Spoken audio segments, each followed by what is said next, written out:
Have you gone? Have you guys ever gone to a mall and paid with Chris? It's the barcode thingy that you pay with your phone, or at least the camera of your phone.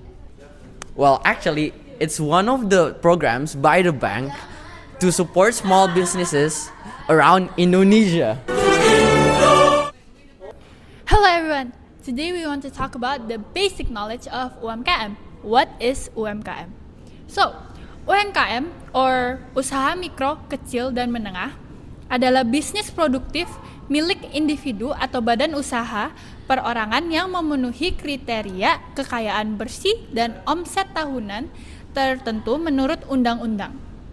So what does that mean? So basically, this micro business network, it can be ranged up to 50 million maximum, and for the small business network, and it can be 50 to 500 million maximum, and lastly is the medium business vendor. It can be more than 500 million. But before we end this video, we want to include an interview with a small roadside stall. So, let's get into it! Selamat Pak, selamat siang Pak. Siang ya. Kami dari siswa-siswi Saint John akan menanyakan beberapa pertanyaan mengenai UMKM. Iya, silakan. Sebelumnya atas nama siapa Pak? Saya dengan Riko. Oke, Iya. Pak Riko. Iya. Oke, pertanyaan pertama adalah apa latar belakang Bapak memulai usaha ini? Kalau ini kan usaha generasi kedua ya. Jadi tadinya kan dari orang tua saya. Jadi saya tinggal melanjutkan aja sih.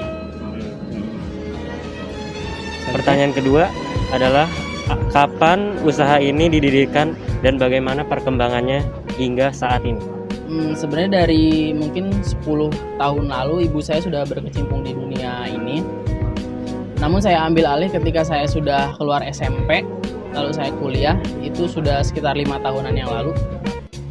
Pertanyaan ketiga, apakah dampak bisnis besar mempengaruhi berjalannya bisnis Bapak?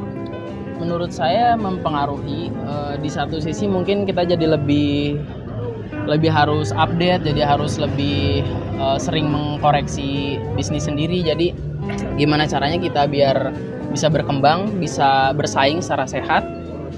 Karena kan ketika kita tertinggal, otomatis kita tidak dilirik oleh konsumen dong. Makanya persaingan ini menurut saya sih cukup menantang, cukup membantu untuk kita tumbuh bersama-sama gitu.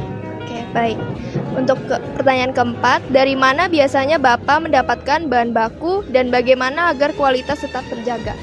Saya biasanya dari pasar. Di sini kan ada pasar tradisional, ada pasar induk. Untuk bisnis seperti kita kan mencari biaya yang murah karena kan kita untuk dijual lagi. Biasanya kita cari ke supplier yang besar karena kan kita mengambil kuantitinya juga besar. Jadi kita lebih selektif mencari barang yang bagus tapi dengan harga yang murah. Biasanya kita di pasar tradisional. Untuk pertanyaan kelima, Ya. siapa target pasar utama dari usaha ini? Di sini kan banyak ruko-ruko, perkantoran, lalu ada mall, apartemen. Saya menargetkan orang-orang seperti itu sih, pekerja. Di samping di belakang ada masyarakat, ada perkampungan. Dan ketika jam-jam makan siang itu cukup ramai sih. Saya menargetkan mereka. Untuk pertanyaan keenam, media apa saja yang Bapak gunakan untuk mempromosikan produk?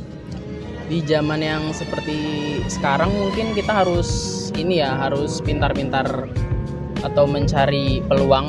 Saya bisa di TikTok, di IG, di WA. Itu kan kita mencantumkan nomor WA. Jadi ketika customer datang bisa kasih kita nomor WA-nya, jadi nanti ketika kita ada update menu apa, mereka jadi tahu gitu. Teknologi apa saja yang Bapak gunakan di warteg ini sekarang? Mungkin kalau secara teknologi nggak banyak ya, karena kan kita di sini nggak mau ribet. Pelanggan juga takutnya dengan kalau terlalu ribet juga jadi nggak mau kesini lagi. Jadi mungkin kita ada QRIS yang ada suaranya itu untuk meminimalisir penipuan. Ya. Mungkin itu sih. Sama paling ada CCTV gitu-gitu aja untuk mengontrol. Kadang-kadang kita pakai kasir gitu, menu aplikasi. Sudah itu saja. Apakah karyawan yang bekerja di sini diambil dari warga sekitar atau kerabat yang sedang membutuhkan pekerjaan, Pak? kebanyakan kita dari kerabat, cuman beberapa ada yang dari orang-orang sini juga. Kita kan memanfaatkan lingkungan sekitar juga ya, agar saling berkesinambungan gitu. Oke. Pertanyaan terakhir. Seberapa penting keberadaan warteg ini menurut Bapak bagi para pekerja di sekitar sini? Kayak misalnya driver ojol, Ya. buruh atau anak kos gitu. Menurut saya sih penting ya, karena saya menganggap harga di warteg saya itu menurut saya masih affordable, masih sangat-sangat terjangkau dibanding warteg-warteg kekinian. Banyak yang menawarkan harga yang lebih tinggi, otomatis itu memberatkan para pekerja, para ojol. Kita tahu misalkan penghasilan mereka sekian harus dibagi untuk kebutuhan mereka, jadi menurut saya sih sangat membantu. Dengan gaji karyawan, dengan anak kos, itu bisa lebih menghemat lah kalau makan di warteg-warteg seperti ini. Ada lagi? Baik, itu udah aja. Itu cukup aja. Makasih ya. Makasih ya sih. Cukup ya? Ya, thank you ya. Ayo, sama-sama.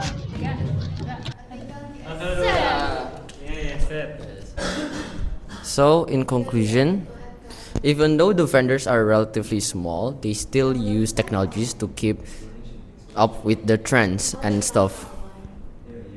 Yeah. So that's all for us. I hope you get a good knowledge and see you in the next video. Don't forget to subscribe, like, share, comment, any of that. Okay, bye.